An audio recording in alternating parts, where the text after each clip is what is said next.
दिवसेंदिवस खालावत चाललेली पाण्याची पातळी तसेच प्रत्येक वर्षी वाढत चाललेलं टँकरग्रस्त गाव यासारखी आपली परिस्थिती होऊ नये यासाठी ग्रामस्थांनी एकमतानं निर्णय घेऊन जुना पाणवठा केंद्रित करून त्या पाणवठ्याचे संवर्धन करण्याचं ठरविलंय। त्यानुसार उन्हाळी सुट्टीत सगळ्यांनी त्या ठिकाणी श्रमदान करायचं असा ठराव करण्यात आला।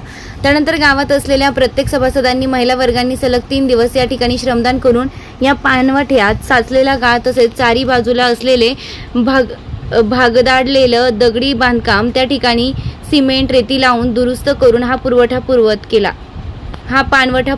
या गावात कोणत्याही प्रकारची पाणी टंचाई नाही, तरीही त्यांनी भविष्याची चिंता व्यक्त करून या पाणवठ्याचं संवर्धन केलं आहे।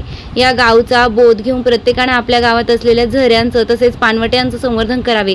रायगड दर्शन प्रतिनिधी सीताराम कळंबे, रायगड।